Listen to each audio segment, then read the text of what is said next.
Okay, so I'm going to be talking to you today about how not to succeed with your DOE, kind of going opposite.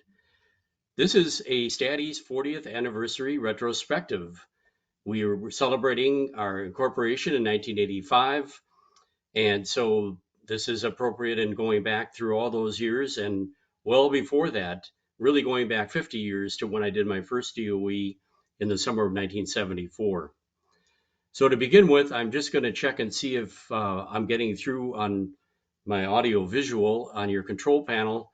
If you'd press that raise hand button, that'll let me know that you can hear me. Jim, who else? Greg and Andre and so forth and so on. Thanks a lot.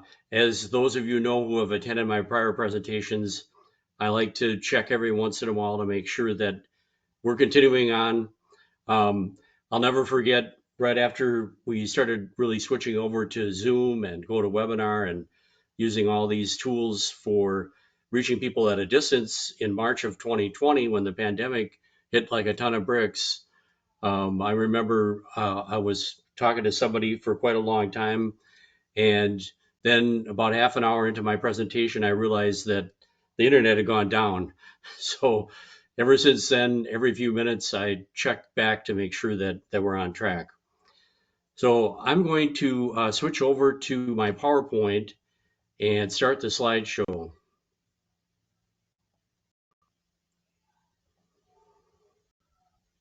Okay, so here we are. And as again, for those people that have attended, know I like to write on the screens. I picked that up originally from George Box, from whom I took training back in the mid 1990s or so. I think it was 1996 in Madison, Wisconsin, at a week-long seminar. And I heard him speak many times over the years. And he would take overhead viewfoils and he'd throw them up on the screen, and then he'd mark on the screen. Um, my background is chemical engineering. I'm a certified quality engineer. And then I went and got my MBA, which some people figure kind of ruined everything from a technical perspective. But I've come full circle back as engineering consultant after being president of Staddy's and was one of the original founders in, well, it really predates the start of the company.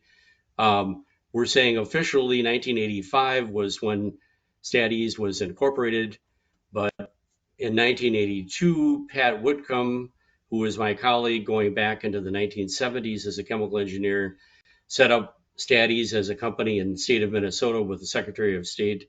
So really, it goes back several years before that. But for me, it starts in 1974 when I joined the process development group at General Mills Chemical Specialty. Pat was already on board with our group, and that was when I got introduced to my first design of experiments. So again, I want to welcome everyone. We've got the attendees on mute. The best thing would be if you would send questions to me directly at mark@staddys.com. Jot them down as you go along. If you have some ideas on other DOE knots, I'd love to hear from it, and I'll update my list, for example. But yeah, do feel free to send me email to mark@staddys.com. The presentation will be posted at this website, and then it's also going to be on YouTube as well. So you'll see the slides and then you'll see a link to YouTube. Okay, so this presentation, as I say, is really based on 50 plus years, even pre-Staddy's. And my goal here was to lay out a fairly long list, but not certainly comprehensive, of causes for why plant experiments fail to produce useful results. And unfortunately, there's a lot more ways to fail at doing a good design of experiments than there is to succeed. However, it's helpful to get an idea of what not to do, and hopefully you'll do it right the first time. That was my slogan running a quality program corporate wide back in the 1970s. Um, and another thing I had was I had a hat that I wore as a chief data handler, and it was something like this with the hat, top of the hat, and then that the word ahead just kind of went off to the side there. So I would wear that hat when I walked around the plant startup, trying to get people to think about planning better and doing it right the first time. So that's really my goal. However, I do feel like the first design of experiments, especially if you're just starting, you better figure it on being a learning experience, quote unquote. Um, and it might be the second DOE that you'll really gain some traction. So don't be worried if the first time through it doesn't work that well. Um, as I say, feel free to get back to me with your war stories back to the Statties, mark@statties.com. Hopefully, by attending this webinar, that'll help you be on guard. A lot of you in the audience, in fact, maybe the majority, are pretty experienced already on DOE, but maybe this will give you some ideas on what to tell the newbies that come in that you're working with that are just starting at DOE. So I'm just going to go back and toggle to my control panel. And then again, if you would press that raise hand button again to make sure that we're still on track. Okay, a bunch of people came right up. Beginning to like this new GoToWebinar interface a little bit more. I think I'm finally getting used to it after using the same interface for years and years. Maybe an old dog can learn new tricks. I hope so. I'm trying. Okay, so let's begin with what I labeled here on this list as statistical follies. And there's a very goofy fellow there that that is definitely having some issues. So let's talk about some of the different things we have here. To begin with, I would say using raw R squared. And I remember a story from Doug Montgomery, who I learned a lot from over the years and collaborated with, quite a bit over many decades. And he mentioned that one time he was at a client, I think it was down in Texas, and he was trying to focus on not using the raw R squared, but instead using the adjusted R squared at the very least, which is good for looking at what happened over the past as in a retrospective way. But even better yet would be to use the predicted R squared. And, that's really good for modeling. But the raw R squared leads to very bad problems with overfitting of your models.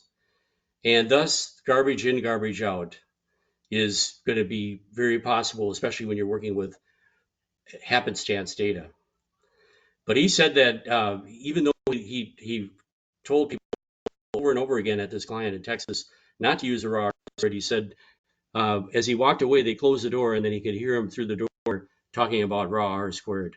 So it's a very difficult thing not to use the R squared, but there's some very nice adjustments and even further rigorous approaches by taking some of the data out and repredicting it with the R squared predicted. So I would say bottom line for DOE, if you're comparing models, I would use the R squared predicted. But the R squared adjusted is actually not too bad. And it really kind of gives you an idea of what happened in the past a lot better than using the raw R squared. But for modeling and trying to predict what's happening, R squared predicted. Okay, and then next on my list, there's no particular rhyme or reason for this, but I feel that treating repeated samples and or repeated measures as true replicates is a very common mistake that people make, in which case they underestimate the error. That leads to many false positive outcomes, effects that really are not significant, will look significant, for example, and that can be a very bad situation. Lack of fit is oftentimes showing up as significant when really you've just underestimated the pure error. And so what we want to do then is, it is good to repeat samples per run. That's done in the DOE. And then for each sample, sometimes it's worth taking a number of replicate measurements. but then put in the average result into the run. And that'll work. People don't believe it, but you'll get a more stable response measure. It all kind of comes out in the wash, and then you get a better idea of the setup variation as you start from the beginning. When I was working as a chemical engineer and I was doing batch reactions, that meant I had to restart when I'm doing a new run in the DOE with a brand new batch, put the material into the kettle, heat it up, get it to the reaction point, sample it, measure it, and then start over with the next run and putting the average of the results, in for that particular run. And then you get the complete estimate of error all the way through. And one of the things I did as a quality engineer was I looked at the variance in total. And it's not just the process itself that comes into play, but it's also the variance that's caused by the sampling and the variance caused by the test. And we want to get the total variance and take the square root of that and get the standard deviation. And that's what we want to use in our analysis of variance for estimating p-values.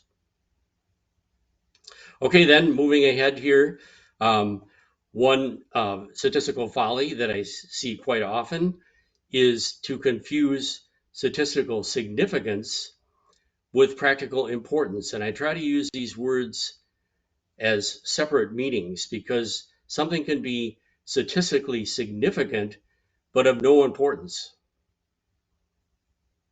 And conversely, something can be very large for an effect that is important as a practical matter, but it's not significant statistically, in which case you should run more replicates to build up the power. If it's significant but not important, then you've overdone your design.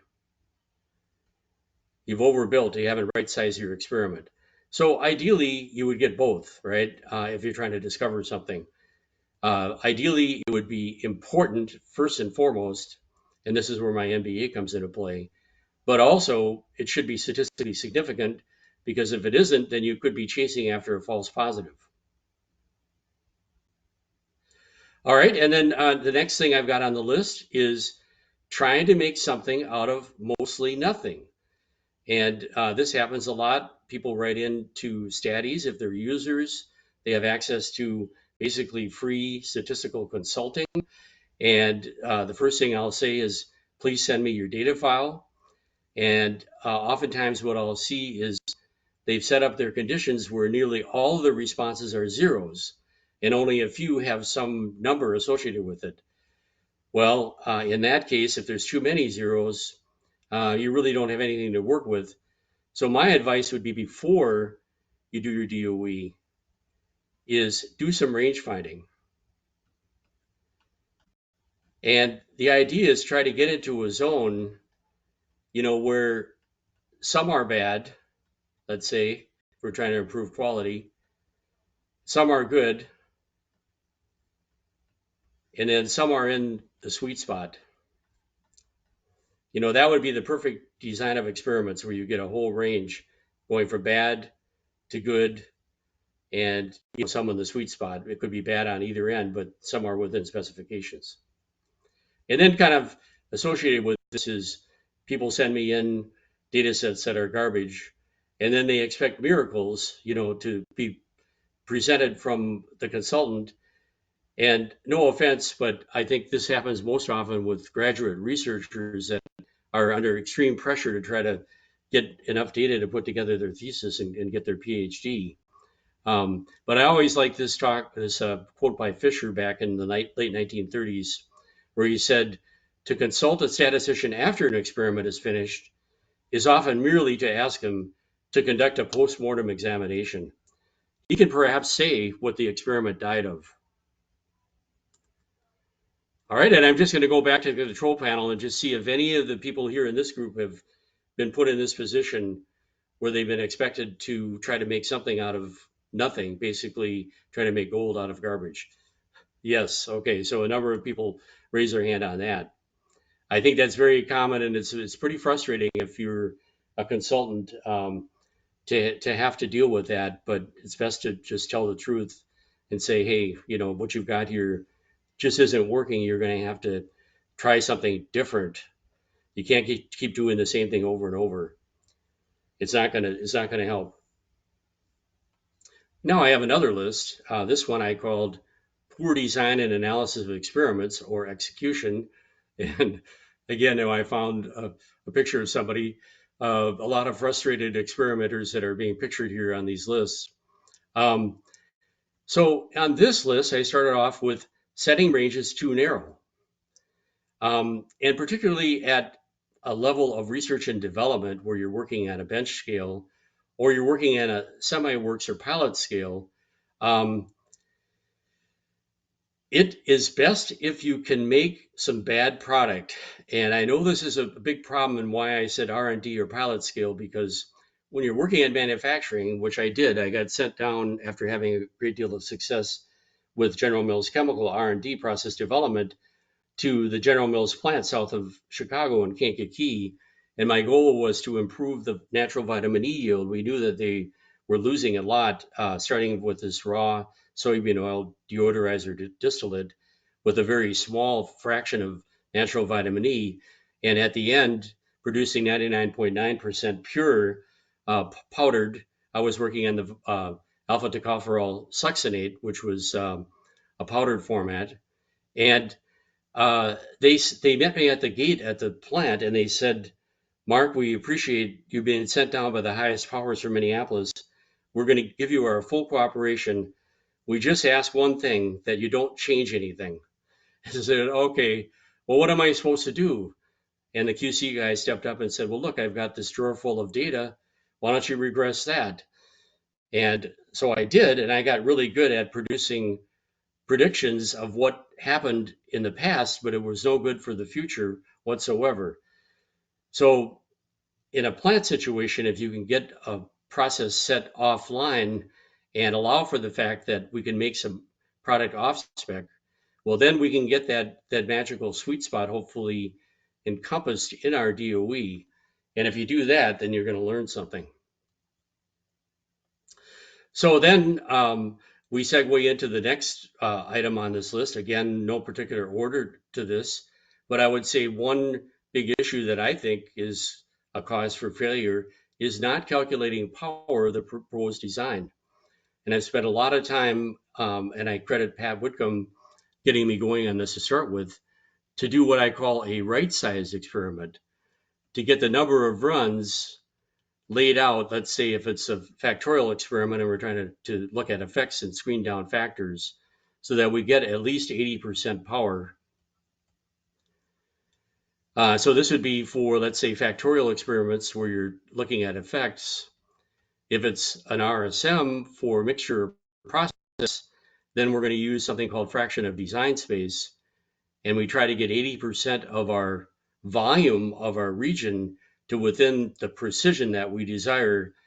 They're very similar concepts, but the idea is to do a little bit of work ahead of time so that you're not running an experiment of 8 runs when it really requires an experiment of 32 runs.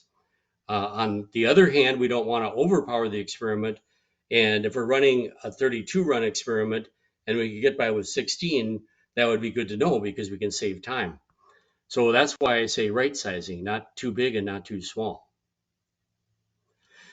Okay, then moving along, we get to the next poor design and analysis of experiment. This is poor design, and that is using resolution 3 designs for screening.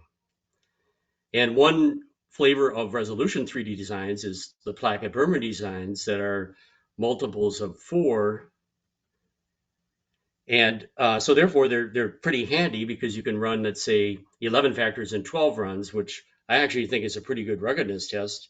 But if you're trying to discover something or screen, these Plackett-Bermans will smear the main effects out on many two-factor interactions. If any two-factor interactions are significant, then you're going to mistakenly assume certain main effects are causing the changes when they're really caused by other factors that are interacting with each other. And I've got a whole presentation on this, so I won't spend more time on it. The do's and don'ts for screening process factors, and the link is shown here. Now, I know that this is somewhat controversial, in that a lot of people do like using the placket Burmans. I do think that if you're absolutely desperate, um, and like George Fox said at the presentation I went to back in the mid 90s, running resolution 3 designs is like kicking your TV to make it work.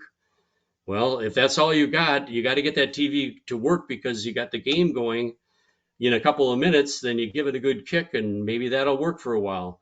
Um, but as a practice, it's not good. You're not going to learn over the long haul, and you're probably not going to do your process very good by kicking it either. Um, Now, the thing is that people do run resolution 3 designs, despite all the warnings and the fact that we show this red on the design builder. And then they realize that they didn't get anything significant, or even before they run the experiment, they begin to think, well, maybe we should right size this experiment. And so what they do is they take a design like this one with 7 and 8 factors, and then they replicate it.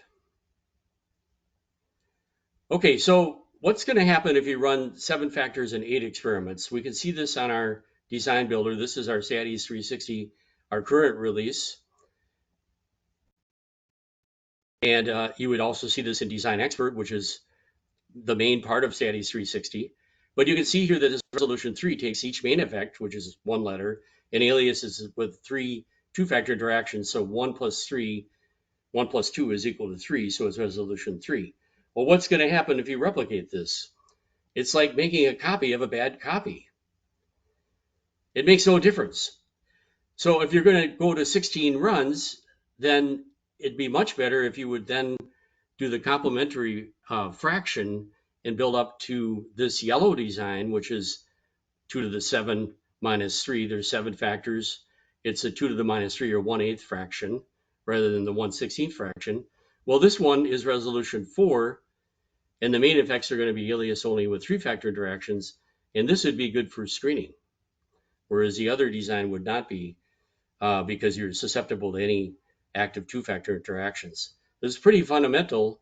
You'd be surprised at how many people come to me and as a point person on STATIS StatHelp, and they show me a design that they've run with 16 runs, but it was starting with resolution 3 and then replicated.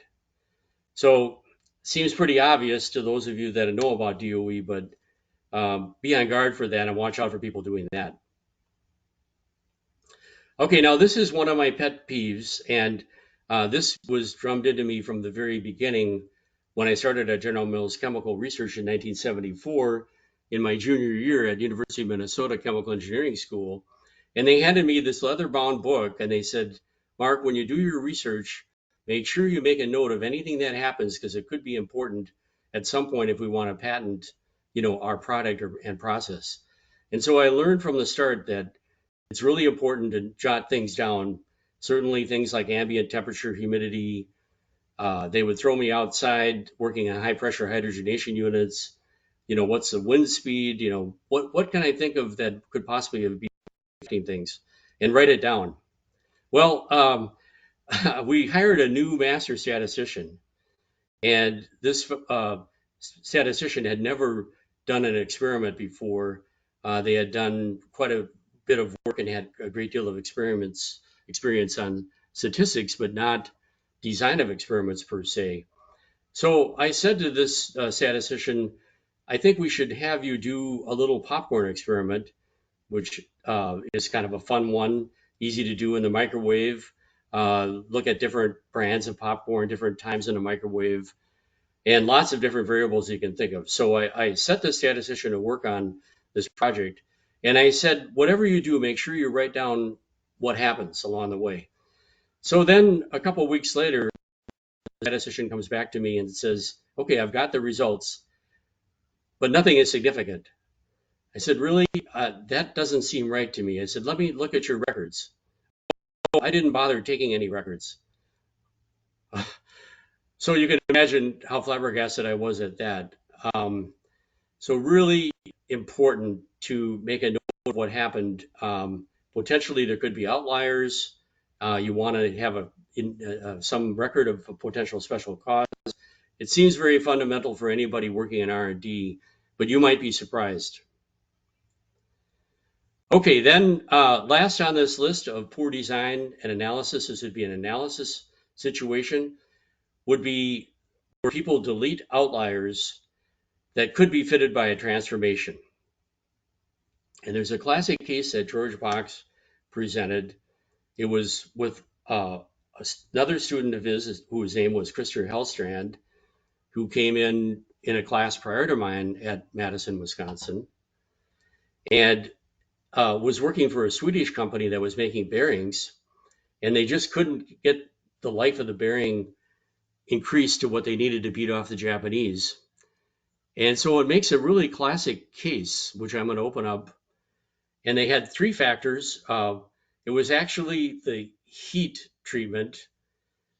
It was the oscillation, which is the radius of the bearing to the cage, and two different types of material for the cage of the bearing. One was plastic and one was metal, what they call the raceway of the bearing. And Box got Christer going on a multi-factor approach because the one factor at a time had not gotten anywhere. And they had a huge success. They were trying to double the life of the bearing from the current level. I think it was at 19 hours. And you could see that they got some really, great results by combinations of these different factors. So that was very promising. However, when we do an analysis of this, using our graphical selection of effects and the half normal plot, which was written up in the first Statistics for Experimenters book by Box, Hunter, and Hunter. And I actually talked to Stu Hunter about this. They originally had used full normal plots, but then Cuthbert Daniel, who had come up with this idea, convinced him they should use full normal, should use half normal plots. So they had to rewrite the entire book using this half normal plot, which is a little easier for users because the absolute value of scale at the bottom gives you a pretty easy idea of where the big effects are off to the right. Then mind the gap in between, and then there's a series of points that should line up with zero. Notice there's a little discrepancy here, and this is actually something that indicates the potential of an outlier. Now, when you do the analysis of this, it looks like everything's significant. We do see good adjusted and predicted R squared. I do like this adequate precision value as a measure of signal to noise as another bottom line for the value of the model. But if you're not paying close attention to this, you would miss it. But there's actually a couple of outliers here that are hitting those red lines. And these outliers, if you were to highlight these using our software, you would see that they're actually the two biggest results. Now, if you take these results out, you're just losing the entire analysis. But in viewing these outliers, we should always then move ahead to this Box-Cox plot, which is a nice invention by George Box and his colleague. And you'll see immediately that the log transformation is recommended. And this is what's called a power law transformation. The zero is a placeholder for the natural log. And so the cool thing about this is if we are paying attention to the diagnostics, and particularly the Box-Cox plot, is if we redo this in the log scale, and it doesn't really matter which we use, the natural or base 10. I'm kind of a hardcore guy, so I tend to use the base 10 log. Then we see that we get the same effects standing out, but now they're much higher on the Pareto chart. We get a nice lineup of points at the zero. As it turns out, and I could go back and forth and compare this, but if we compare the two ANOVAs, we would see that the p-values are much better in the log scale. And we get better adjusted and predicted R squared. But then the main thing is that we then get a nice normal plot of residuals, and we're well within the red lines in the residual versus predicted. So do not eliminate outliers straight away without considering the possibility of a transformation. And then also, I would always like to see if you can't transform them out, if there's some reason that you can see behind it, or what we call a special cause, which was something I worked on as a certified quality engineer. The end result of it is that you get a similar outcome in terms of the interaction of these two factors of heat treatment, which is A, and oscillation, which is B. But you can see that the variation at the higher levels is much higher, and that's what the transformation is dealing with. Okay, so are you with me so far? Yes, okay, thank you. All right, moving along, I've got another list, and this one I called issues with when running DOE at full scale. And you can see now we have a plant operator who's looking very confused. Well, I'd say probably the beginning point of this is that your process is not in statistical control. And this is what I learned straight away. The first thing is when I showed up at the plant at Kankakee, I realized spending an overnight there that they were totally out of control in terms of their process. And this was back in the day when a lot of stuff was going on. They didn't have the same type of automation available back in the 70s as they would have now. You know, there's been a huge advancement in that. But also, they had very bad labor relations. And that first night, I realized that the operators were actually just writing down that they were doing batches of crystallizations on this natural vitamin E succinate, and they weren't actually doing it. They were out in the back, part of the plant drinking beer and having a barbecue.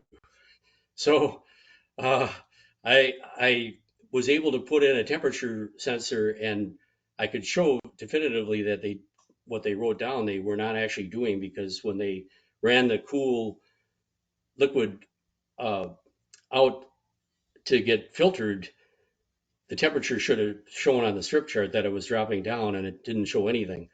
I got in a lot of trouble over that. They called me the Joe McCarthy of the chemical industry. Well, that was the vice president of manufacturing, but the president of the company and the vice president of technology stood up for me. I ended up, having to go back, and I ended up apologizing to all the people at the plant. They were just sheepish as heck about the whole thing, and it was a learning experience for me. So then I really began to focus my attention on SPC, and about that time was when I got certified as a quality engineer with American Society of Quality. So really, before you do a design experiment, particularly if you're working at full scale, we need to make sure that we eliminate any special causes for upset and make sure that we're in control and we've picked off the cherries of the really bad mistakes. In this case, the problem was that they were reusing filter bags that had big holes in them, and the vitamin E crystals were just going right down the drain. So, learning experience. Make sure your process is in statistical control before you begin doing designed experiments. Another issue that I see, particularly at full scale, is they try to keep the factor ranges narrow enough that they make in-spec product, in which case you don't generate much of an effect. You can overcome that with very large experiments, but they don't want to do that either. And of course, the worst case scenario that I mentioned was go ahead with your DOE, just don't change anything. And so there's no factor range. That's not going to work. Another thing at the full scale that I run across quite often is resistance to randomizing the run order. It's a bother and it takes more time. We could go to a split plot and deal with hard change factors, but then randomize others that are easy to change. So that is an option. But for example, years ago, I got a call from this process engineer who had bought our software, and they were setting up an 8-run DOE full scale at a West Coast paper mill, and it laid it out in random order. And the call came in without any preparation. I picked up the phone and he said, "Look, I'm on the phone with my entire team here, and we're going to do a DOE where each run costs $100,000. So I did the calculations. That's $1 million for an 8-run design. And we really don't want to randomize. So being put on the spot like that didn't take me too long, though. I said, if you're going to do something, you might as well do it right. That's what I heard from George Box. If you're going to do something, you might as well do it right. And so the amount of time and trouble to randomize was really not that great. And so why would you do $1 million experiment and do it wrong? So do try to randomize. However, I do like what George Box said in one of his columns. He said, randomize what you can, do split plots if you have some hard to change factors, and if you cannot randomize, go ahead and do the experiment anyways. So I think that's probably good advice, but obviously if you're not randomizing, you're going to be totally susceptible to any lurking factors in the background. Another issue that I found in working with plant process improvement is that if you don't train the operators, you don't know what they might do. And I remember hearing from one of our contract trainers who was a PhD chemist that worked for ARCO in Philadelphia.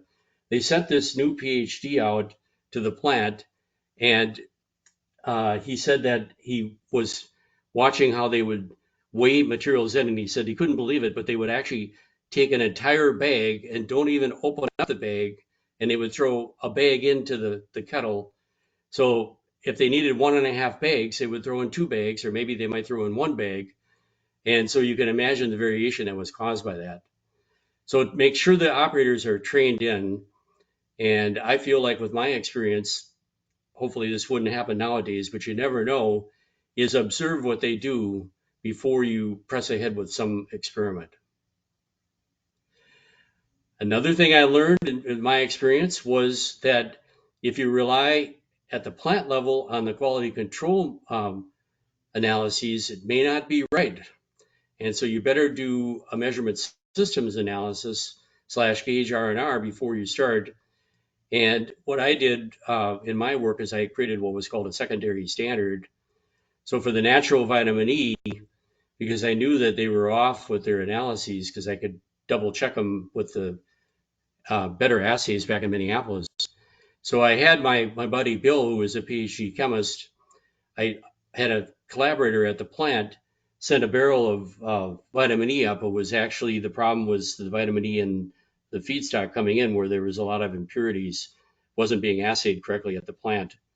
And so then I had him using bottles I got from my collaborator from in the plant and labels from in the plant. I had him bottle up a whole bunch of samples of a known assay, and then I snuck them in with my collaborator every once in a while, and I made a control chart out of it, and I found out that the QC method was way off. But you can do, fairly sophisticated experiments to make sure that your analyses are accurate and precise. And then last but not least are the data collected and entered correctly? Check and double check. One time I made a mistake and I transposed 2 numbers, and then the results were completely wrong. And after that, I made sure that every time I put numbers down, I write them down from top to bottom and read them back from bottom to top, check and double check. All right, does that make sense? Yes, okay, hopefully some of you have come across these same things, but you can't be too careful is kind of my mantra, and never assume anything. Okay, now these are pet peeves and personal preference, and I've got a couple of pages of these. And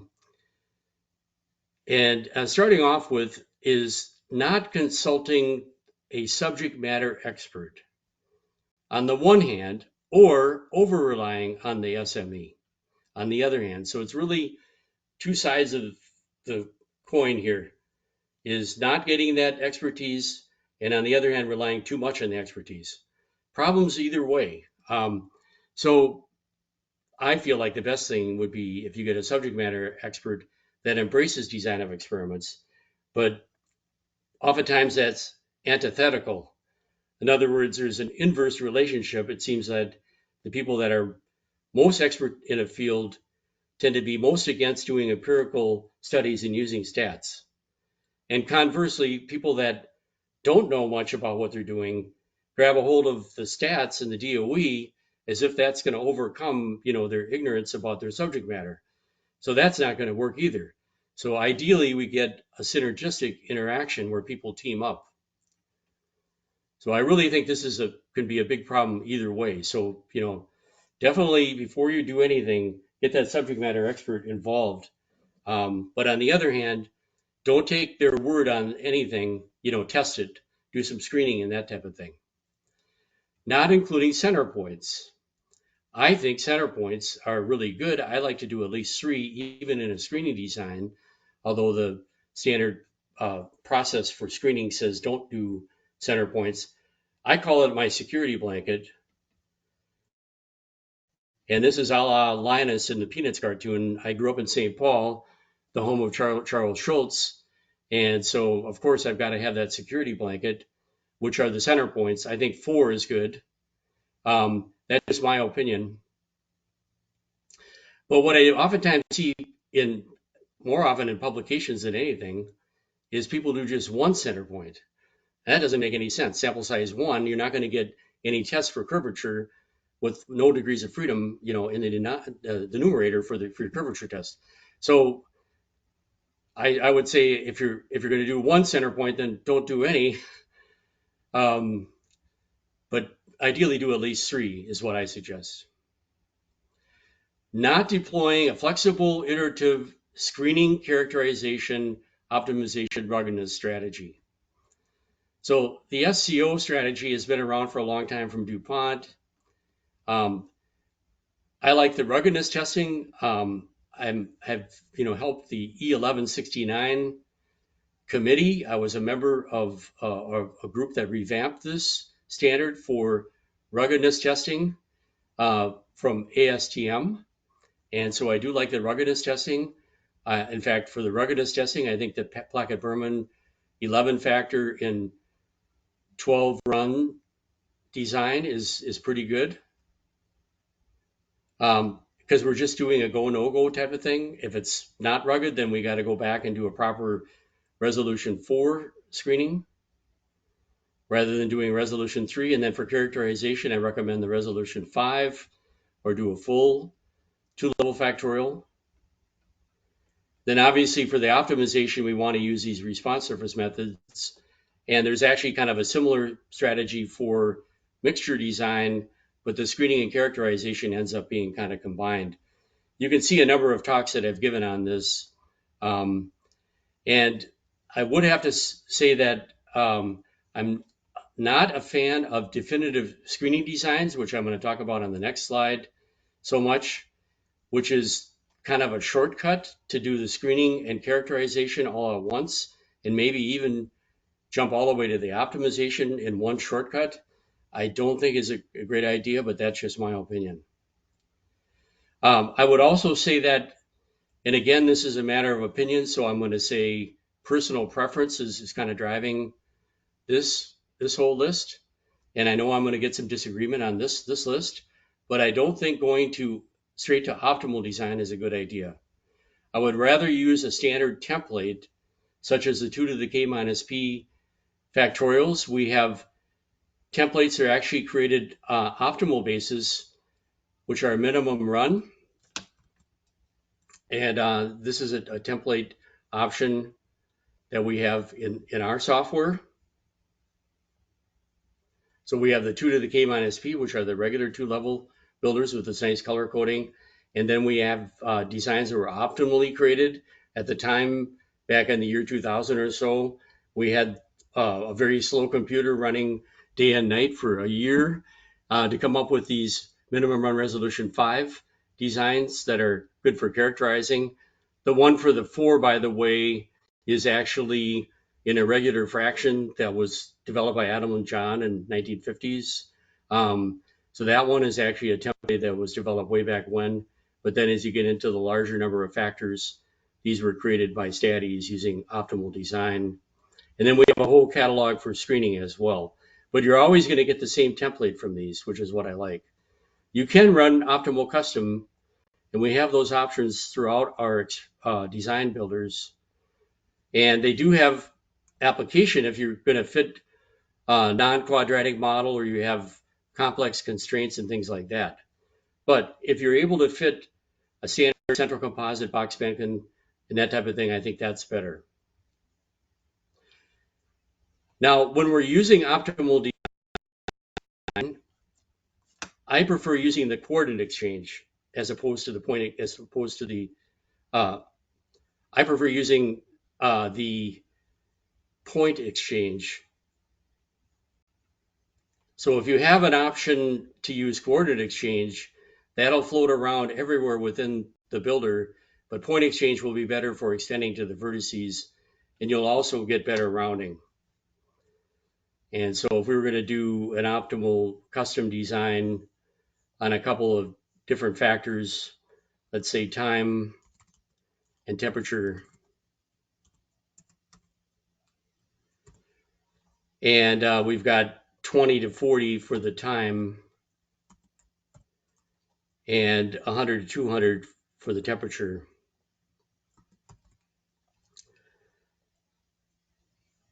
You'll see the option here for both exchanges, which my son Hank put in. It's going to do them both and pick the best one. But I would force this to the point exchange, and that way you're going to choose from a basket full of points here that will force it to give you geometrically registered points. So therefore, when you right click up here and show space point type, you're going to see what you really have, and it's going to register better within the space. So try that one way or the other, and you'll see what I mean. The coordinate exchange, which tends to be picked for the best, because it will be more optimal, but I think the point exchange is better. Okay, then the last thing I've got here is issues with definitive screening, and this is probably the most controversial. And I definitely underline again that this is a matter of opinion. As an actual experimenter, starting in 1974 and doing real experiments my entire life, full time at first for my first part of my career in R&D, I do like the fact that Jones and Knoxheim invented this. Chris is a classmate of mine at St. Paul Cretin High School. A couple of years he graduated before me. So he's a fellow from my same hood and lives in St. Paul, and he's a professor at Carlson School, which is my alma mater at university for MBA. So I really respect Brad and Chris quite a lot. However, I feel like it's hard to run 3 levels of each factor as a practical matter. Been there and done that. I think it's a lot easier to do a 2-level design and then put in, let's say, 4 center points randomly throughout as a check for curvature, and then consider augmenting to the central composite as a second phase, and it's a more iterative process. The DSDs are called definitive screening designs. They are okay if used only to screen, although I think it's kind of a waste to run 3 levels when you're just screening. But where things go wrong is pushing it to optimization. And this can be very problematic with 2-factor interactions because of the way they're aliased. So for example, we've got this case that was developed by Doug Montgomery. And granted, this is a textbook case and it's got very strong interactions in it, but that could happen. And so here's our case study. They were trying to maintain filtration rate and use less formaldehyde in this actual study that they did, and the concentration is what they were focusing on for the formaldehyde. But the interesting thing here is with this case study from Montgomery, which is from his textbook, Design and Analysis of Experiments, is there are two-factor interactions with a common letter, which is the temperature. So it's a fairly dynamic system. And so this is what it looks like. And what you're going to see is that because of the dynamic system, if we change concentration, for example, which is the second 2-factor interaction, it actually changes this twistiness of the plane that you see for the AD interaction. So what I did was I took that experiment and I took the model for it and I simulated it And so I'm going to open up a second instance of StatAce 360, which I can do because I work for the company. And on this one, I'm going to open a redo of this that's done using the definitive screening design. And so I'm going to find that.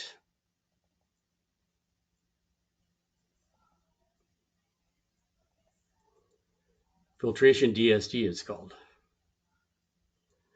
Now this one was built using definitive screening design, which we've put under the RSM because it's really a super saturated design that can fit squared terms. And so here it is built. But if we look at the design evaluation and we look at it for the entire quadratic, we're going to see some troublesome aliasing.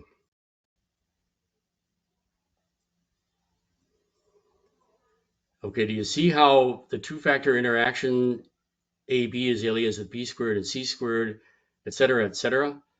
So the design model on this has got these interactions x'd out. And then we would say, if we don't assume that there's any interactions, but only if there's nonlinear behavior, it's squared terms. Well, there's no aliases found, but that's a reduced model. So in this case, when I ran it as a two-level design, just a standard two-level design, full factorial, right? With 16 runs, then it worked pretty well because there are two very strong two-factor interactions. Okay, now what's going to happen when we run it this way?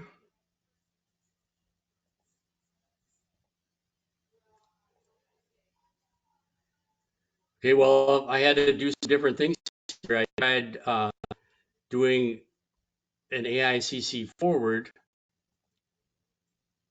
to a quadratic model, and this is what I got. So the truth of the matter is that there is no B squared term, because I know that because I put that into the simulation. But in this case, it's showing that there's a B squared term, and it's really giving a similar outcome in terms of the appearance of it, but it's not really the right model. Then doing it strictly as a screening design, which is what they're really designed to do, we get A, C, and D picked out, which is correct. So if we really were just using DSD as a screening, it would work because we would screen down and eliminate pressure. Now going to the two-factor interaction model using AICC forward, I've got A, C, D, AC, and AD, so that worked. But the thing that didn't work, which is what a lot of proponents suggest, is that we would fit a quadratic model to this. And so I don't know. I'm very suspicious of DSDs being used to push forward into the optimization phase. And that's based on personal experience. And hopefully this gives you some reason to pause and think, whether that really is such a good idea. But, different strokes for different folks. We do have DSDs available in the software. If you want to use that, go for it. It's not for us to decide. That's your choice. I think if you use DSDs, you should really focus only on using it for screening and not for the optimization. But if it works, again, it's sort of like the kicking the TV to make it work. Maybe it doesn't give you quite the same knowledge of what's happening. If there were only squared terms, it would work. So I would say, though, that the DSDs don't really fit into this mantra from George Box, which is when in doubt, build it stout, which I heard him say. So I would prefer building up a little bigger design. And so I really would rather do a characterization two-level design, even though it takes, in this case, 16 runs. And then for the modeling is we want to favor parsimony, which is a keep it simple statistically principle. And again, I question the DSDs in that regard. So that concludes my presentation based on 50 plus years of experience. Was that fun or what? How many people thought that was fun? Your definition of fun might be different than mine, but I think some people would agree with that. I thought it was fun, and hopefully you'll enjoy, trying some things like I did. Now I've got Steve actually in the audience, and Steve was kind enough to listen to the presentation I gave on this to the ISSP, the Six Sigma group, in September, and he mentioned a couple of things. One thing I liked was that he feels like people that don't use screening designs have a lack of adventure mindset. I thought that was pretty good, Steve. I like that. Now, Steve, I appreciate the fact that you agreed nearly 100% with my entire list, but you advise that experimenters keep their eyes wide open and don't necessarily totally rule out placket Berman designs or other resolution 3 DOEs. And so point taken, I'm really on board for PBs and resolution 3s only for ruggedness testing, but I agree that we should never say never and don't rule out if you're really desperate or you're feeling very adventurous, use of the placket Berman or the resolution 3 for screening / characterization will really just trying to discover something very quickly. So I do have to acknowledge that those can work and they can get the job done. And if you're in a hurry, go for it.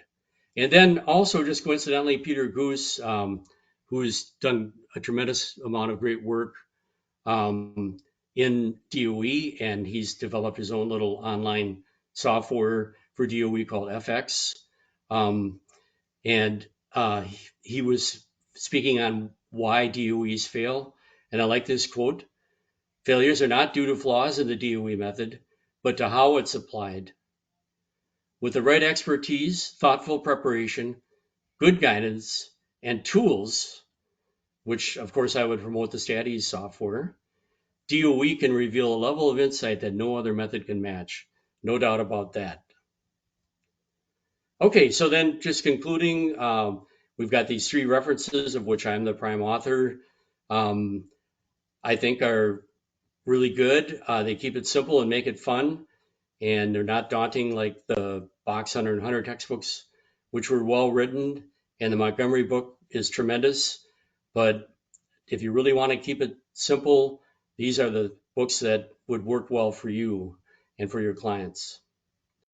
And then I definitely recommend training. I know not as popular nowadays, and people are kind of self-training using the Staties YouTube videos and things like that. But I do think that it's worth investing in the modern DOE for process optimization, public or private, mixture design if you're a formulator, and then specific industries that you can choose your own dates and times.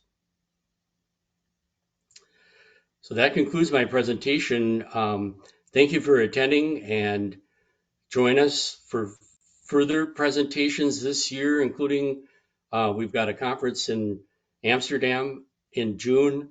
Hopefully some of you will make it to that and help us celebrate our 40th anniversary of Staties Incorporated. Thanks again. Please follow up with any questions, or if you've got some of your own DOE knots, directly to mark@staties.com. And if you're not